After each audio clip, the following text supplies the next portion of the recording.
Assalamualaikum warahmatullahi wabarakatuh.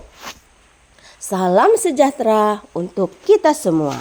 Perkenalkan, saya Wunarti, guru di SD Negeri 12 Sadaniang, Kecamatan Sadaniang, Kabupaten Mempawah, Provinsi Kalimantan Barat. Pada kesempatan kali ini, saya ingin berbagi praktik baik yang berjudul Ropa, Rabung, Ode, Paku, dari sekolah 3T.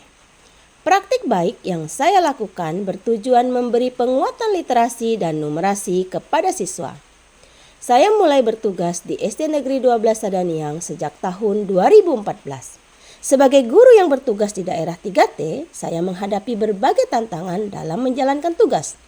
Tantangan tersebut adalah keterbatasan sumber daya seperti sarana dan prasarana, bahan ajar, dana, dan tenaga pendidik. Karena itu, saya mengajar di 2 rombel, kelas 3 dan kelas 5, serta mengajar bahasa Inggris di sekolah. Kondisi lingkungan seperti keadaan geografis terletak di daerah terpencil dengan akses jalan yang sulit dan komunikasi yang sulit karena tidak ada jaringan internet. Kondisi siswa seperti latar belakang sosial ekonomi siswa, motivasi siswa, dan bahasa siswa yang terkadang menjadi kendala karena bahasa ibu yang dimiliki siswa berbeda dengan bahasa yang kita gunakan. Sebagai guru kelas 5, pada tahun ajaran 2025-2026 di saat saya melihat rapat pendidikan, ternyata kemampuan literasi dan numerasi siswa rendah. Kondisi inilah yang memerlukan dedikasi tinggi dari seorang guru untuk tetap menjalankan tugas dengan baik di tengah keterbatasan yang dimiliki. Perjalanan dari rumah saya yang berada di Jalan Arteri Supadio ke sekolah tempat saya bertugas sekitar 150 km, kurang lebih menempuh 4 jam perjalanan menggunakan motor. Saya berangkat dari rumah pukul 3 dini hari. Saya melewati Kabupaten Kuburaya dan Kota Pontianak. Lalu saya mulai memasuki Kabupaten Mempawah, tepatnya melewati Kecamatan Wajo, Jongkat, Segedong, Sungai Pinyo, Anjongan, Toho, baru masuk ke Kecamatan Sadaniang. Dari Kecamatan Sadaniang saya melewati 2 desa, yaitu Desa Amawang dan Desa Pentek. Sebagian jalan di Desa Pentek masih jelek, sekitar 5 km. Baru masuk Desa Suak Barangan yang kondisi jalan semuanya jelek dan merupakan daerah perbukitan yang perlu nyali tangguh untuk melewatinya. Sampai ke tempat tugas sekitar pukul 6.30. Di sana saya tinggal di rumah dinas yang letaknya di seberang sekolah. Saya istirahat sebentar lalu bersiap ke sekolah, membuka pintu kantor, memperdengarkan lagu-lagu daerah dengan menyalakan speaker sekolah. Setelah itu, saya membuka pintu setiap kelas lalu bersiap menyambut anak-anak. Di sekolah, saya biasakan anak-anak untuk menyapa guru dengan menggunakan bahasa Inggris. Mereka senang sekali.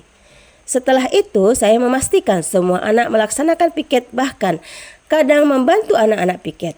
Sebelum memulai pembelajaran, saya juga membiasakan anak-anak mendengarkan cerita dari saya atau anak-anak membaca cerita secara mandiri selama 15 menit dengan bimbingan guru. Untuk penguatan literasi dan numerasi di kelas 5 pada pembelajaran matematika, saya mengangkat kearifan lokal yang ada di Sadaniang, khususnya hasil alam seperti rabung, ode, dan paku, serta baju daerah suku Dayak. Saya mengangkat kearifan lokal tersebut pada pembelajaran matematika materi operasi hitung pada bilangan cacah. Sebelum masuk ke kearifan lokal, saya memastikan siswa memahami konsep operasi hitung bilangan cacah, terutama penjumlahan, pengurangan, perkalian, dan pembagian dengan berbagai media, metode, serta permainan yang dikemas dalam pembelajaran mendalam. Pertama-tama, saya mengkondisikan siswa kelas 5 untuk simulasi berbelanja di warung ibu guru dengan media uang mainan dan gambar untuk memantapkan konsep operasi hitung pada bilangan cacah.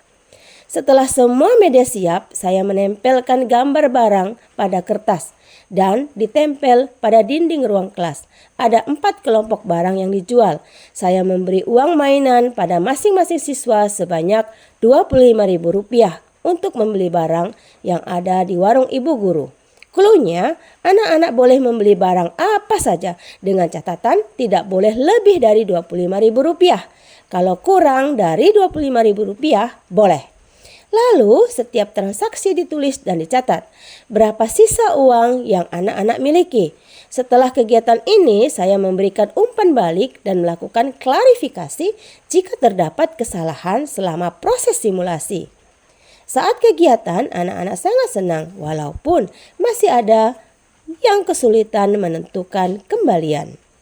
Setelah itu, pada pertemuan berikutnya, saya menggali pengetahuan awal siswa terhadap kearifan lokal yang ada di Sadaniang. Salah satu kearifan lokal yang ada di Sadaniang adalah bahan alam. Bahan alam yang ada di Sadaniang, contohnya rabung, adalah bambu yang masih muda. Ode adalah timun batu bentuknya lebih besar dari timun biasanya. Rasanya agak asam dan paku adalah pakis yang banyak tumbuh di daerah Sadaniang. Daun bulan dan mareka adalah daun yang digunakan masyarakat Sadaniang untuk membungkus bahan makanan yang akan dijual. Sebelum memulai kegiatan simulasi jual beli di kelas secara nyata, pertama-tama saya berkomunikasi kepada kepala sekolah, menginformasikan kegiatan ini, lalu melakukan rapat guru. Setelah itu mengundang orang tua siswa kelas 5 untuk ikut berpartisipasi. Pada pembelajaran seni rupa, anak-anak mendapat tugas membuat baju daerah suku Dayak dengan bahan plastik bekas dan kardus bekas. Jadi pembuatan baju daerah pada pembelajaran seni rupa di sekolah dilakukan dan dibimbing oleh guru. Pada pertemuan berikutnya di pelajaran matematika, saya dan siswa kelas 5 mempersiapkan barang alam yang akan dijual, mencarinya di ladang dan hutan. Kegiatan simulasi jual beli dilakukan hari Rabu 17 September 2025. Langkah-langkahnya, siswa kelas 5 dibagi menjadi 2 kelompok. Masing-masing kelompok mencatat barang yang akan dijual, nama, jumlah, dan harga.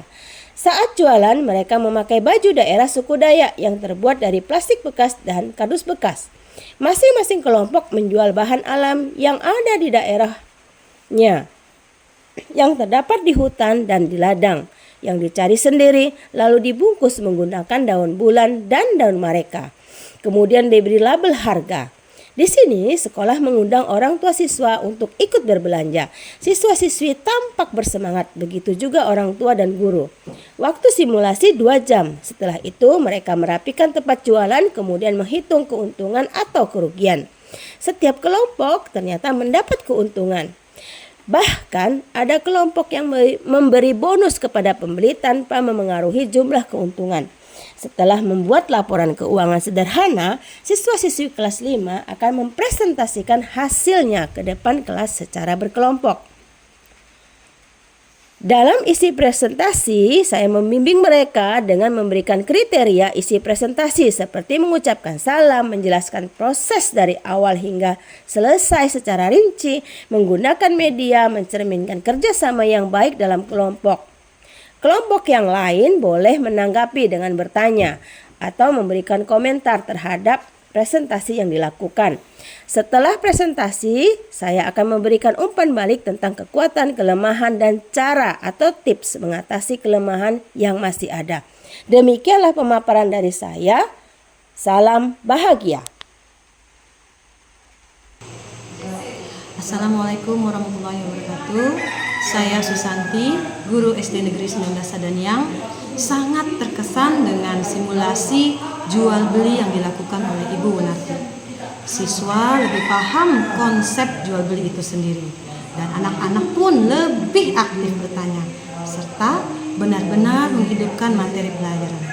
Terima kasih.